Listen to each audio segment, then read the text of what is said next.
continuando aqui, né, nossa conversa sobre Sócrates, a gente tinha parado, e vamos ver aqui onde a gente parou. A gente tinha parado sobre as fontes que falam sobre Sócrates. Vamos lá. A gente continua e lembrando que o Sócrates ele fala sobre o parto das ideias. Então, o que tem parto das ideias? Como surgir uma ideia. E para isso ele ia percorrendo e conversava com amigos. Muitas vezes a gente vai ver que os filósofos são parte da elite, tá? Então Sócrates não era diferente, ele poderia até não gostar tanto da elite, mas era essas pessoas que ele tinha mais relacionamento, conversava mais. Ele chega lá, e ele usava um método. Lembrando disso, a gente entendeu, né? Por isso a gente coloca assim, método socrático, mas não quer dizer que o Sócrates ele entendia isso método, não. Ele, pelo contrário, ele entendia isso um método, mas era considerado por ele a maiêutica, tá? Maiêutica do Sócrates. Vamos lá. Ou seja, parto, né? Parto das ideias. Vamos lá. Exortação. Primeira coisa era feito uma exortação, um convite para uma pessoa debater um assunto. Pegando lá o vídeo passado, nossa primeira parte da aula, né? Exemplo da bicicleta. O que você acha das bicicletas? É claro que lá não tinha bicicleta, mas assim, para poder ficar uma coisa no mesmo exemplo. E a pessoa começava a falar da bicicleta, falar o que era, o que ele achava importante, que era essa invenção.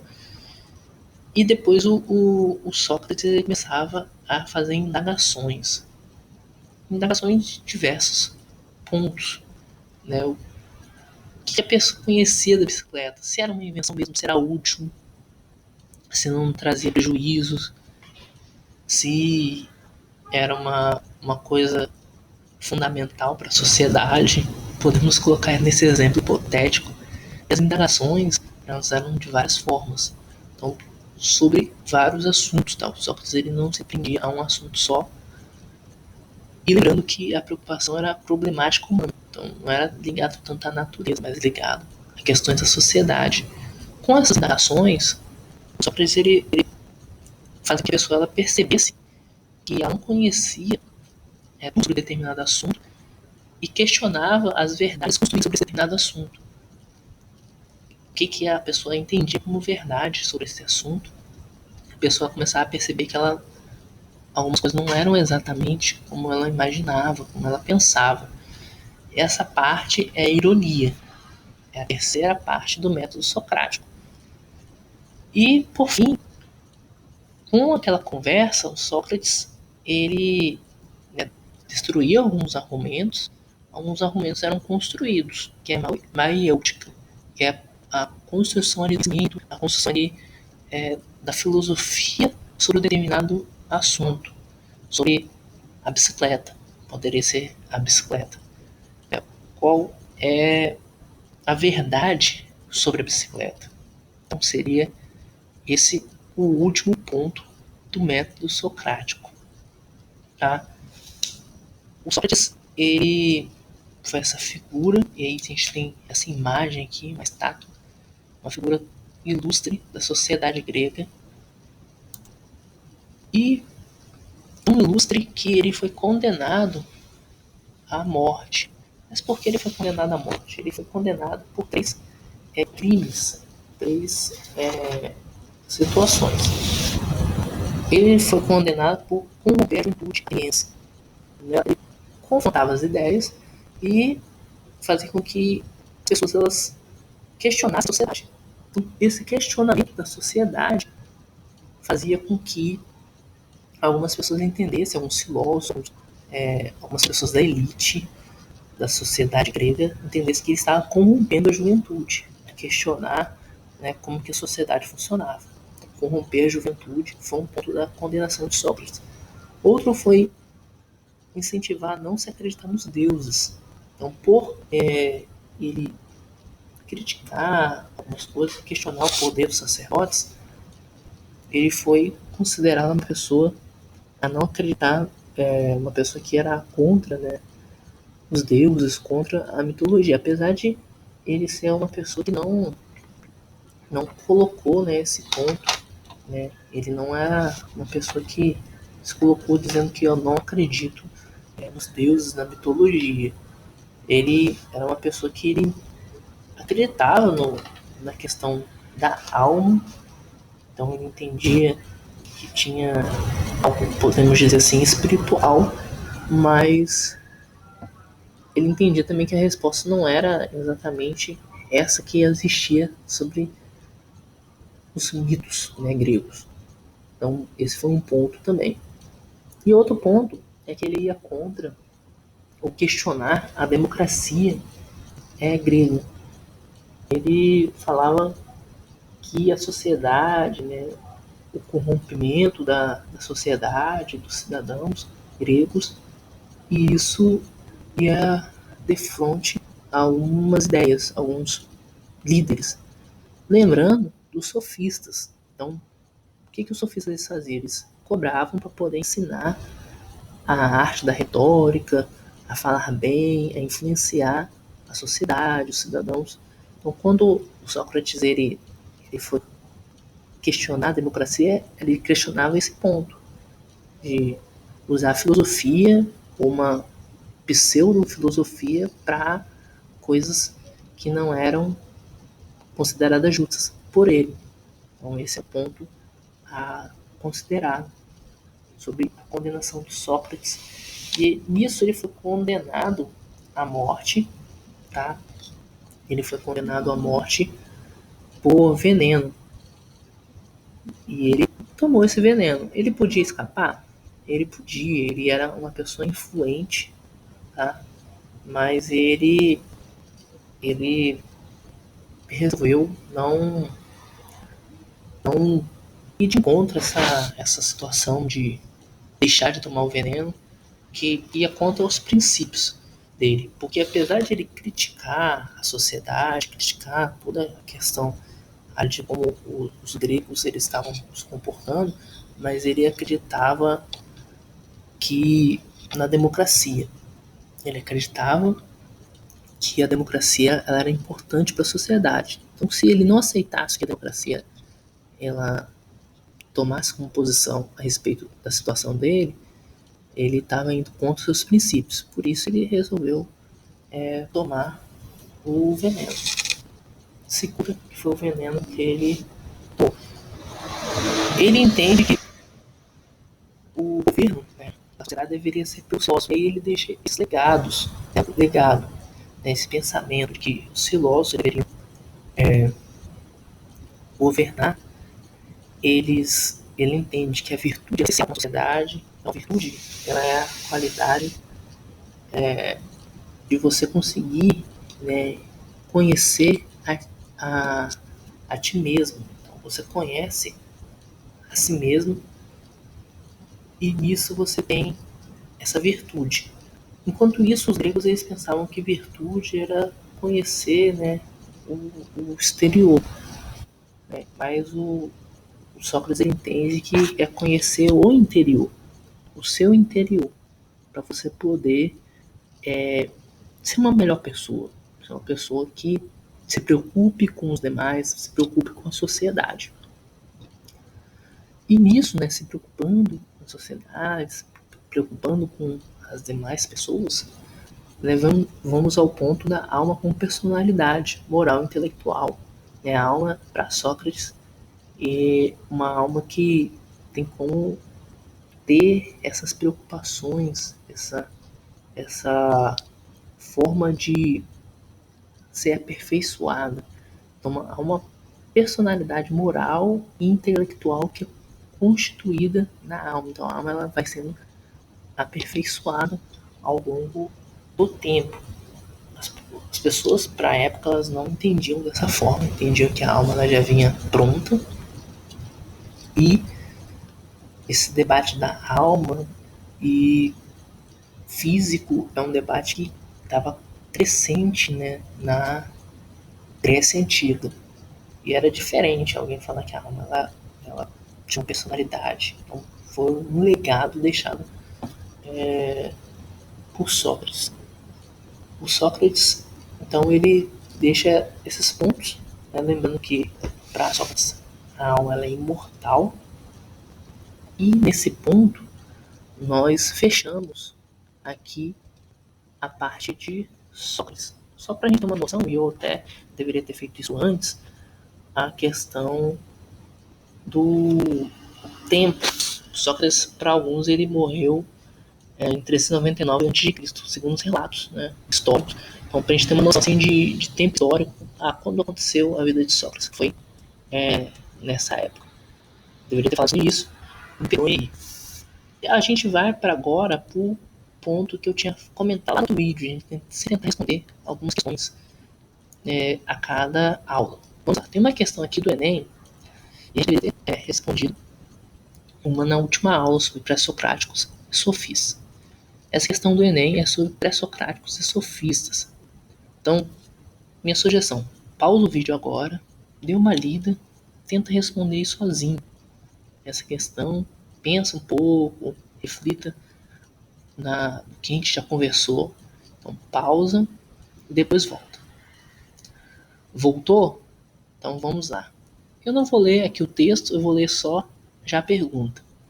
O texto descreve argumentos dos primeiros pensadores, denominados pré-socráticos. Para eles, a principal preocupação filosófica era de ordem cosmológica, política, ética, estética ou hermenêutica. Então, vamos lá. Primeira coisa, o Enem ele funciona da seguinte forma. O Enem ele tem questões fáceis, médias e difíceis. Eu vou comentar isso por mais de uma vez, tá? Se eu ficar repetitivo em outras aulas, por favor, me desculpem. E as questões podem ser consideradas médias, fáceis ou difíceis, quando a prova ela termina. Porém, no dia da prova, se muita gente acertar uma questão, essa questão ela pode, de ser considerada de média dificuldade, mudar para fácil. Tá? Tem esses detalhes ali bem complexos. Se uma questão era média dificuldade, quase ninguém acertou, essa questão pode ser considerada difícil. Tem detalhe. Por que eu digo isso? Porque questões de fáceis, médias e difíceis têm peso diferente, fatores diferentes. Um outro ponto é que as questões têm a resposta certa e tem as respostas que são mais ou menos certas. Por quê? Porque o Enem ele tenta o quê? Ver qual foi o alcance do candidato, estudante, candidato. Então, em algumas perguntas, né, vai ter uma resposta que chegou próximo ao que é correto. Vamos lá. A resposta aqui, vamos à letra E, hermenêutica, construindo uma explicação unívoca da realidade. Será que tem a ver com o que os pré-socráticos sofistas falavam? Estética, procurando investigar a aparência dos entes sensíveis. Opa, acho que tem a ver. Entre a D e a D tem mais a ver. Porque a preocupação dos pré-socráticos era entender como funcionava o universo. Ética, desenvolvendo uma filosofia dos valores virtuosos que tem a felicidade como um bem maior. Era sobre felicidade que eles conversavam? Não tem a ver. Política, discutindo as formas de organização da polis ao estabelecer regras da democracia. A gente teve uma aula agora sobre Sócrates. Isso aqui tem mais a ver com o que Sócrates falava do que os pré-socráticos. Cosmológica, propondo uma explicação racional fundamentada nos elementos da natureza. Essa aqui tem mais a ver.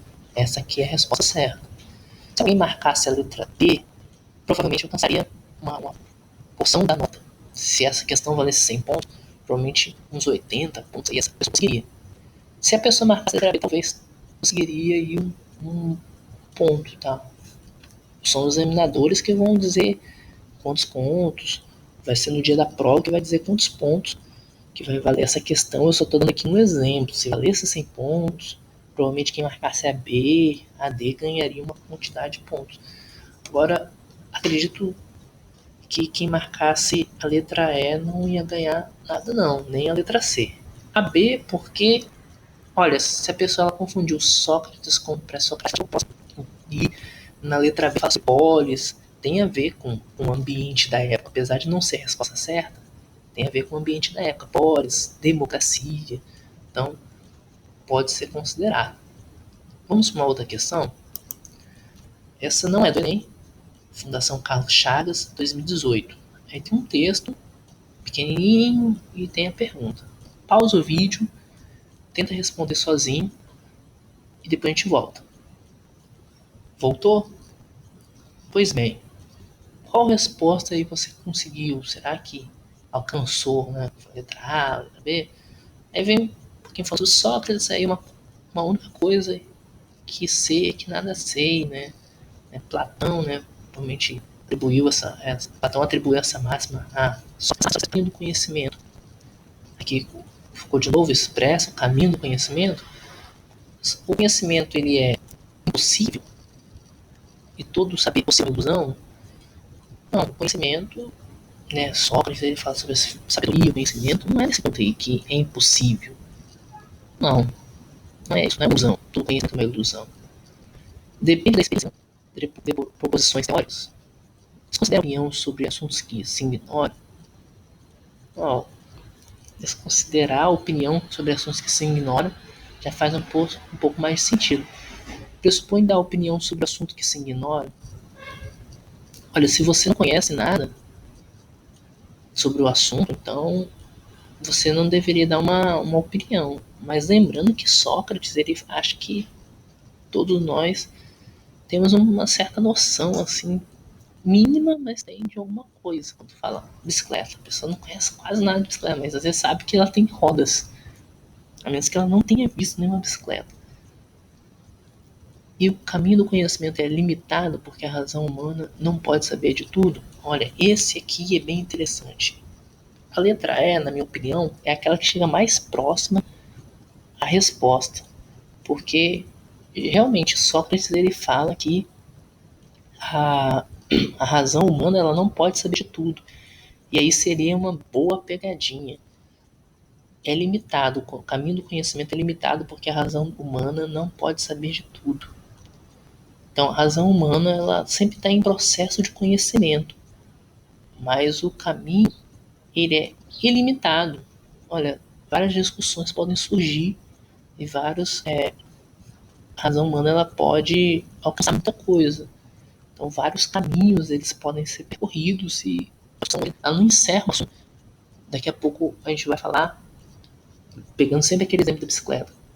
De novo sobre a bicicleta. Passar um mês a gente vai falar sobre bicicleta de novo. Olha, talvez já fizeram uma tecnologia para aperfeiçoamento da bicicleta. Então não tem um limite exato. Olha só. Essa letra E é bem próxima da resposta, mas ganharia uns pontos. Se essa questão fosse 100 pontos, eu arrisco dizer que ganharia uns 80 pontos, 70. A letra B e a letra D, talvez nenhum ponto, talvez menos, comparada à letra E. Mas a letra C é a que mais se aproxima, desconsidera a opinião sobre assunto que se ignora. Então, o assunto que você não conhece, que você não sabe, ele cai por terra. Lembrando aquele ponto do parto das ideias. Lembra que o que você sabe? Aí Sócrates, ele pensava, olha, vamos conversar sobre o assunto. Então exortava a pessoa a conversar sobre o assunto, aí a pessoa ia falando que ela conhecia sobre o assunto. Depois Sócrates, ele vinha com a ironia, ia quebrando, né, os pontos, quebrando o que a pessoa entendia como respostas corretas.